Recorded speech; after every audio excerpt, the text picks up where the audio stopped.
ಶ್ರೀ ಗಣಪತಿ ಶಾರದಾ ಗುರುಭ್ಯೋ ನಮಃ. ಉತ್ತರಂ ಯತ್ ಸಮುದ್ರಸ್ಯ ಹಿಮಾದ್ರೇಶ್ಚೈವ ದಕ್ಷಿಣಂ ವರ್ಷಂ ತದ್ಭಾರತಂ ನಾಮ ಭಾರತೀಯತ್ರ ಸಂತತಿ.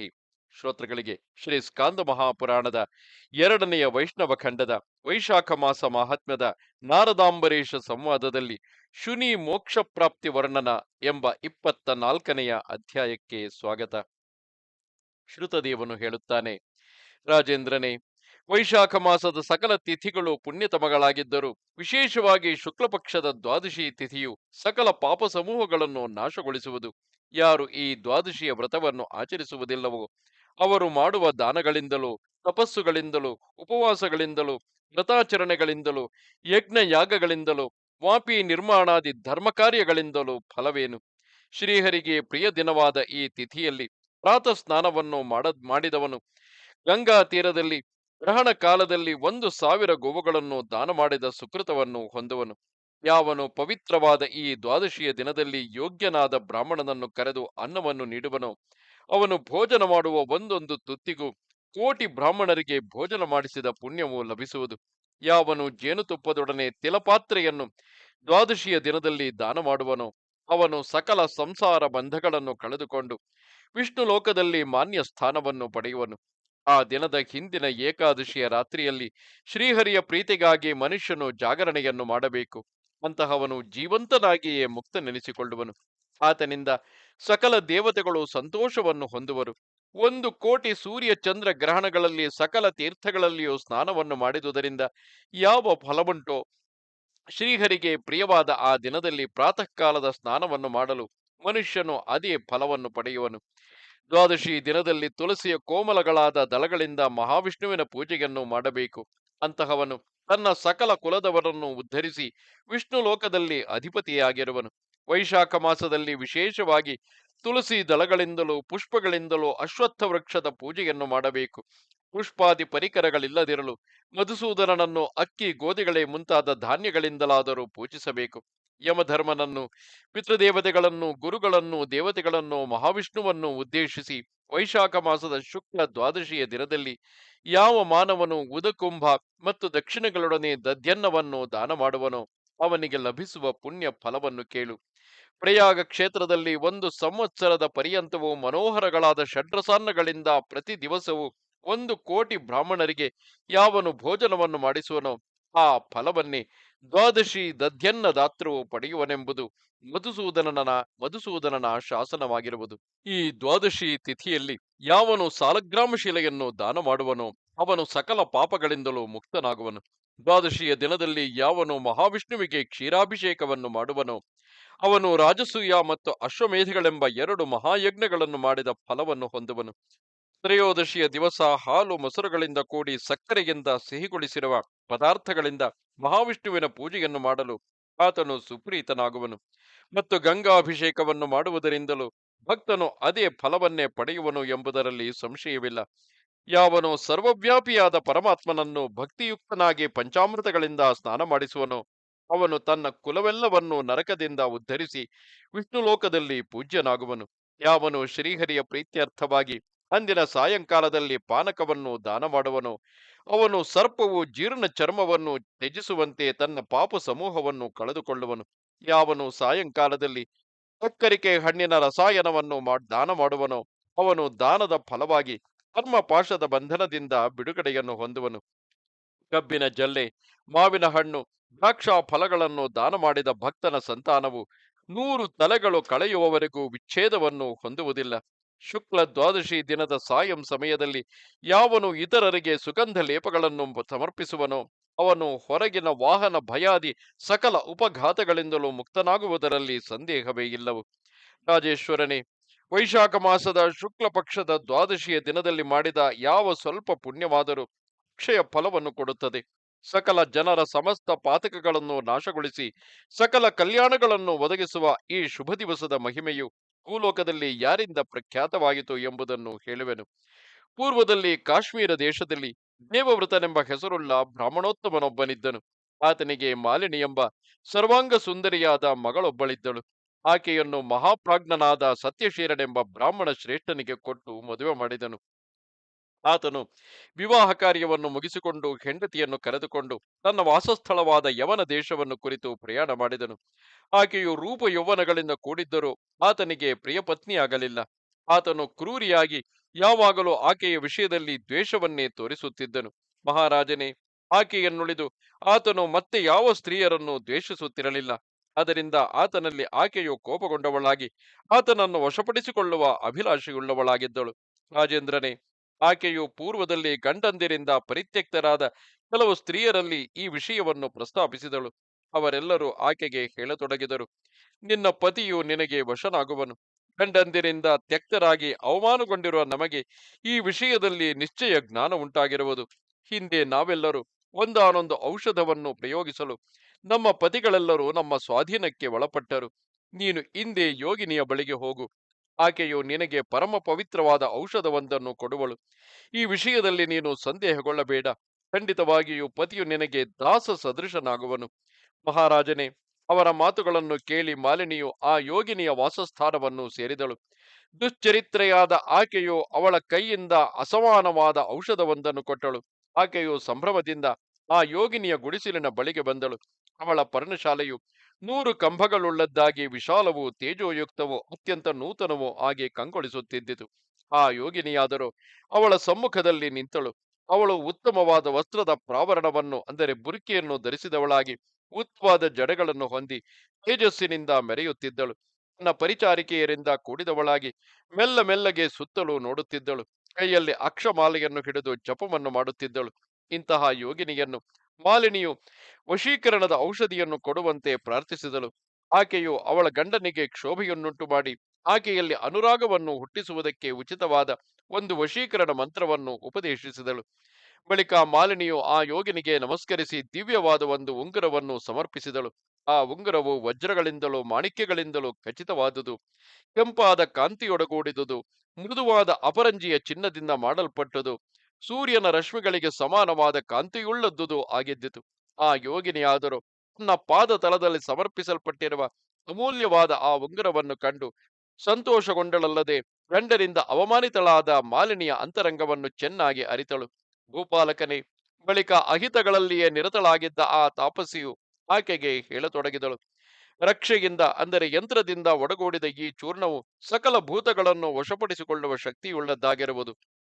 ಈ ಚೂರ್ಣವನ್ನು ಆತನ ಆಹಾರದಲ್ಲಿ ಪ್ರಯೋಗ ಮಾಡಿ ಈ ರಕ್ಷೆಯನ್ನು ಅವನ ಕಂಠದಲ್ಲಿ ಕಟ್ಟುವವಳಾಗು. ಅದರಿಂದ ನಿನ್ನ ಪತಿಯು ನಿನಗೆ ವಶನಾಗಿರುವನು.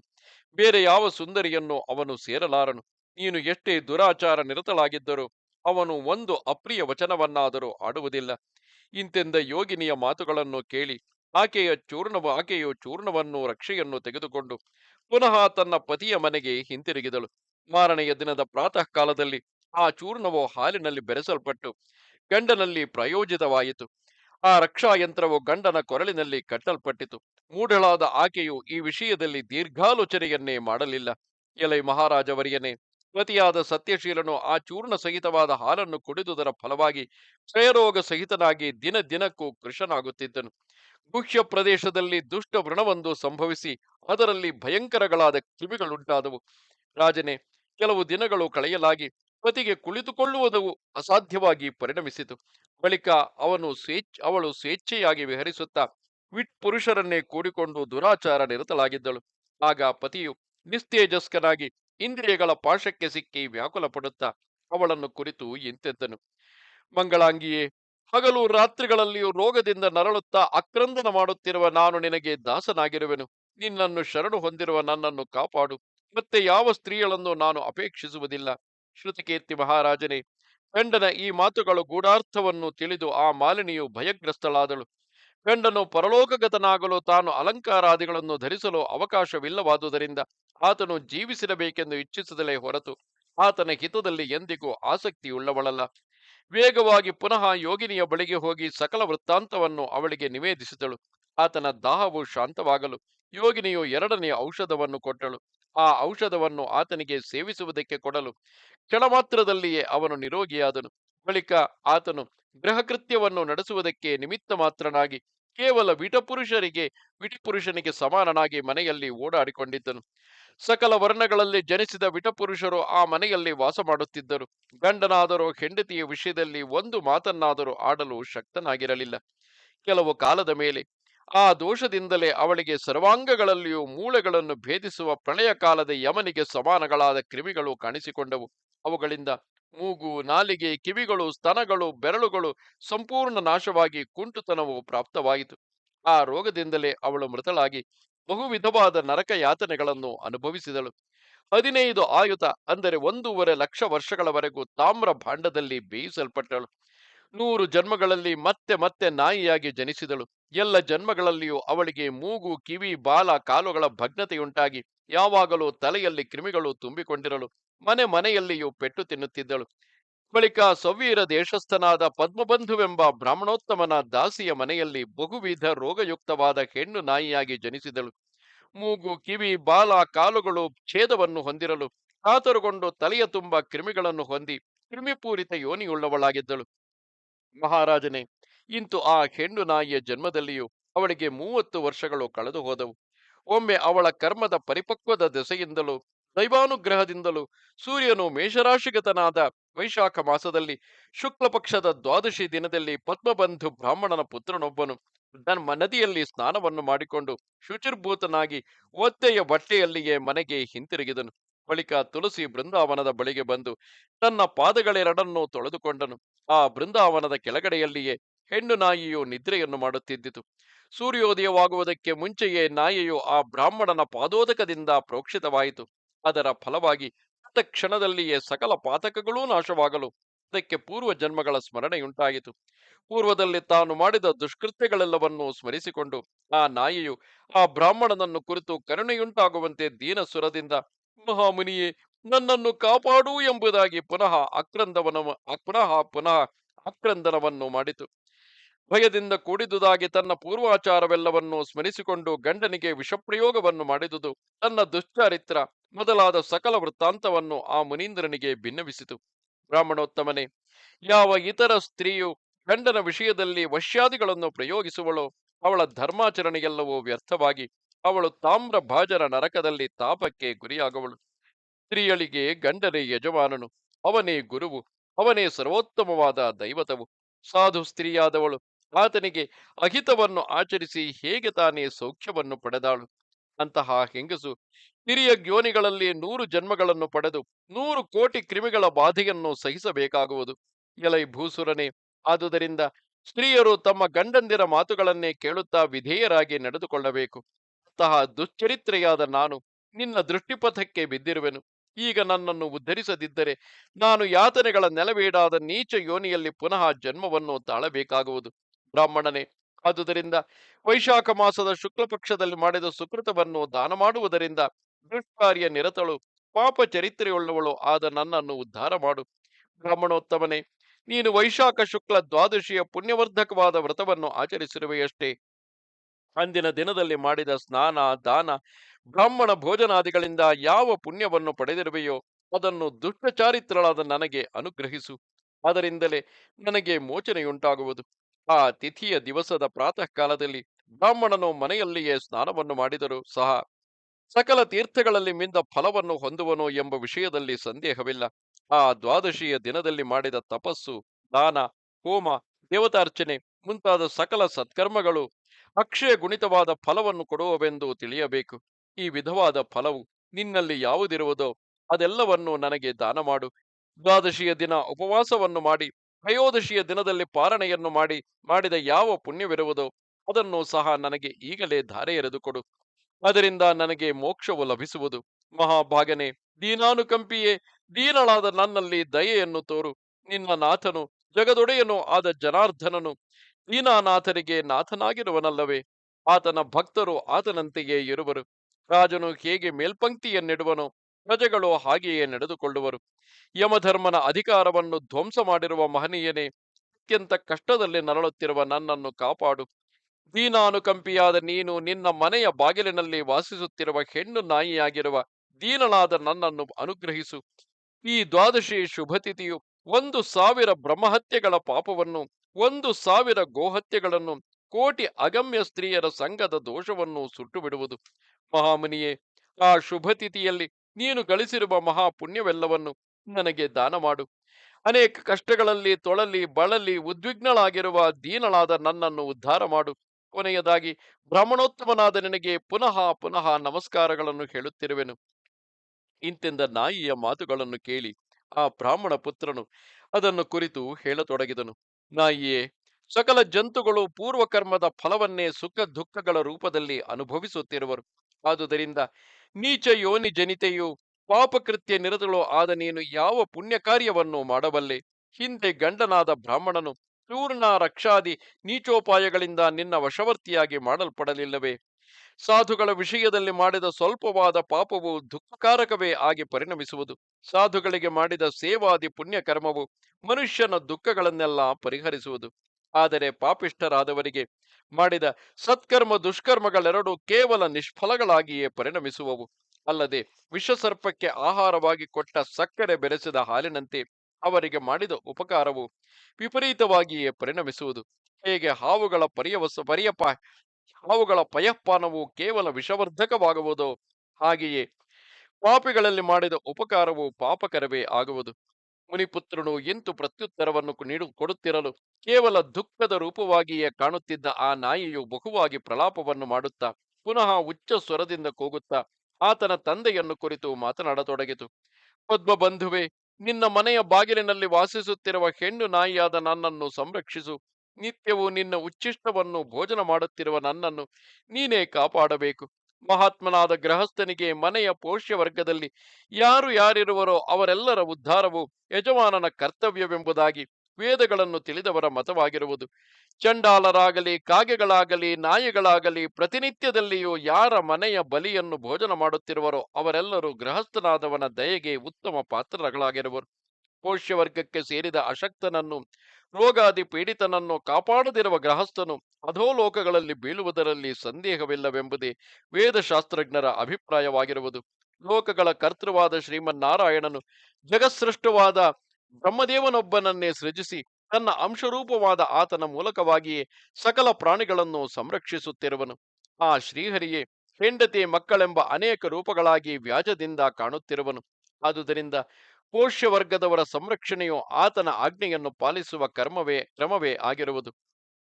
ಜಗತ್ಕರ್ತೃವಾದ ಪರಮಾತ್ಮನು ತನ್ನ ಅಂಶದಿಂದಲೇ ಗೃಹಸ್ವಾಮಿ ಎಂದೊಬ್ಬನನ್ನು ಸೃಷ್ಟಿ ಮಾಡಿ ಪತ್ನಿ ಪುತ್ರಾದಿ ವ್ಯಕ್ತಿಗಳ ವ್ಯಾಜದಿಂದ ಆತನನ್ನು ಅಭಿಮಾನಕ್ಕೊಳಪಡಿಸಿ ಸಕಲ ಜಂತುಗಳನ್ನು ತಾನೇ ಸಂರಕ್ಷಿಸುತ್ತಿರುವನು.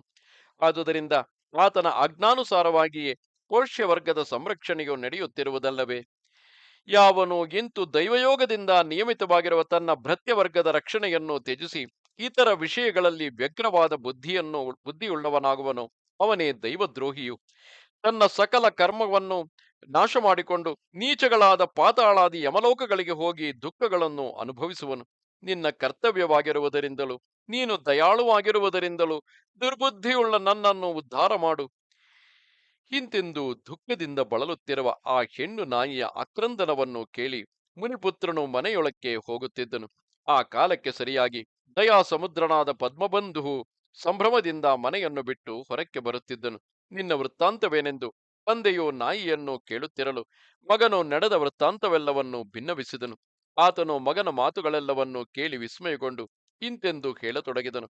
ಪದ್ಮಬಂಧುವು ಹೇಳುತ್ತಾನೆ, ನನ್ನ ಪ್ರಿಯ ಪುತ್ರನಾದ ನಿನ್ನ ಬಾಯಿಂದ ಇಂತಹ ಕಠಿಣ ವಾಕ್ಯವು ಹೇಗೆ ಹೊರಬಂದಿತು?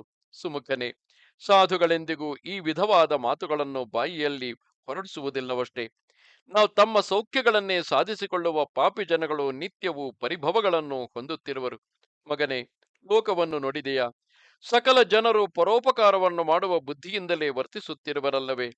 ಚಂದ್ರ, ಸೂರ್ಯ, ವಾಯುದೇವ, ರಾತ್ರಿ, ಅಗ್ನಿ, ಜಲ, ಚಂದನ ವೃಕ್ಷ, ಇತರ ವೃಕ್ಷಗಳು ಎಲ್ಲವೂ ಪರರಿಗೆ ಉಪಕಾರಗಳನ್ನೇ ಮಾಡುತ್ತಿರುವವಲ್ಲವೇ? ಪುತ್ರನೇ, ಪೂರ್ವದಲ್ಲಿ ದೈತ್ಯರು ಮಹಾಬಲಶಾಲಿಗಳಾದುದನ್ನು ತಿಳಿದು ದೇವತೆಗಳಿಗೆ ಉಪಕಾರವನ್ನು ಮಾಡಲು ದಧೀಚಿ ಎಂಬ ಮಹರ್ಷಿಯು ತನ್ನ ಬೆನ್ನುಮೂಳೆಯನ್ನೇ ದಾನ ಮಾಡಿದನು. ಶಿಬಿ ಎಂಬ ಚಕ್ರವರ್ತಿಯು ಮುನ್ನ ತನ್ನನ್ನು ಶರಣು ಹೊಂದಿದ ಕಪೋತವನ್ನು ಬಿಟ್ಟುಕೊಡಲಾರದೆ ಹಸಿವಿನಿಂದ ಆತುರಗೊಂಡಿದ್ದ ಗಿಡುಗನಿಗೆ ತನ್ನ ಮೈಯೊಳಗಿನ ಮಾಂಸಖಂಡಗಳನ್ನೇ ಕತ್ತರಿಸಿಕೊಟ್ಟನು. ಹಿಂದಿನ ಕಾಲದಲ್ಲಿ ಭೂಲೋಕದಲ್ಲಿ ಜೀಮೂತ ವಾಹನನೆಂಬ ಮಹಾರಾಜನೊಬ್ಬನಿದ್ದನು. ಅವನು ಸಹ ಮಹಾತ್ಮನಾದ ಗರುಡನಿಗೆ ಆಹಾರಾರ್ಥವಾಗಿ ತನ್ನ ಶರೀರವನ್ನೇ ದಾನ ಮಾಡಿದನು. ಆದುದರಿಂದ ಶಾಸ್ತ್ರಾರ್ಥಗಳನ್ನು ತಿಳಿದ ಬ್ರಾಹ್ಮಣನು ಮುಖ್ಯವಾಗಿ ದಯಾಳುವಾಗಿರಬೇಕು. ಪಾತ್ರ ಅಪಾತ್ರಗಳ ವಿಚಾರವನ್ನು ವಿಶೇಷವಾಗಿ ಮಾಡಬಾರದು. ದೇವೋತ್ತಮನಾದ ಮಹೇಂದ್ರನು ಶುದ್ಧ ಪ್ರದೇಶಗಳಲ್ಲಿ ಮಾತ್ರ ವರ್ಷವನ್ನು ಕೊಟ್ಟು ಅಶುದ್ಧ ಸ್ಥಳಗಳಲ್ಲಿ ಮಳೆಯನ್ನು ಕರೆಯದಿರುವನೆ. ಲೋಕಾಹ್ಲಾದಕರನಾದ ಚಂದ್ರನು ನಿತ್ಯವೂ ಚಂಡಾಲರ ಮನೆಗಳಲ್ಲಿಯೂ ತನ್ನ ಅಮೃತ ಕಿರಣಗಳನ್ನು ಬೀರುತ್ತಿರುವುದಿಲ್ಲವೇ? ಆದುದರಿಂದ ಮತ್ತೆ ಮತ್ತೆ ಯಾಚಿಸುತ್ತಿರುವ ಈ ಹೆಣ್ಣು ನಾಯಿಯನ್ನು, ಕೆಸರಿನಲ್ಲಿ ಸಿಕ್ಕಿಕೊಂಡ ಹಸುವನ್ನು ಮೇಲಕ್ಕೆತ್ತುವಂತೆ ನನ್ನ ಪುಣ್ಯ ಕರ್ಮಗಳ ಬಲದಿಂದ ಉದ್ಧಾರ ಮಾಡುತ್ತೇನೆ ಇಂತೆಂದು ಮಗನ ಮಾತುಗಳನ್ನು ತಿರಸ್ಕರಿಸಿ ಮಹಾಮತಿಯಾದ ಪದ್ಮಬಂಧುವು ಪ್ರತಿಜ್ಞೆಯನ್ನು ಮಾಡಿದನು. ಎಲೈ ನಾಯಿಯೇ, ನಾನು ದ್ವಾದಶಿ ದಿನದ ವ್ರತವನ್ನು ಆಚರಿಸುವುದರಿಂದ ಸಂಪಾದಿಸಿರುವ ಮಹಾಪುಣ್ಯವೆಲ್ಲವನ್ನು ತ್ರಿಕರಣ ಶುದ್ಧಿಯಾಗಿ ನಿನಗೆ ದಾನ ಮಾಡಿರುವೆನು. ಆದುದರಿಂದ ನಿನ್ನ ಸಕಲ ಕಲ್ಮಶಗಳನ್ನು ಕಳೆದುಕೊಂಡು ಶ್ರೀಹರಿಯ ದಿವ್ಯಧಾಮವನ್ನು ಸೇರು. ಎಲೈ ಮಹಾರಾಜನೇ, ಆ ಬ್ರಾಹ್ಮಣನು ಮಾತನಾಡಿದ ಉತ್ತರ ಕ್ಷಣದಲ್ಲಿಯೇ ಆ ನಾಯಿಯು ಜರ್ಜರಿತವಾದ ತನ್ನ ದೇಹವನ್ನು ತ್ಯಜಿಸಿ ದಿವ್ಯಾಲಂಕಾರ ಭೂಷಿತೆಯಾಗಿ ದಿವ್ಯ ರೂಪದಿಂದ ಸರ್ವಾಂಗ ಸುಂದರಿಯಾದ ಸ್ತ್ರೀಯ ರೂಪವನ್ನು ಸ್ವೀಕರಿಸಿತು.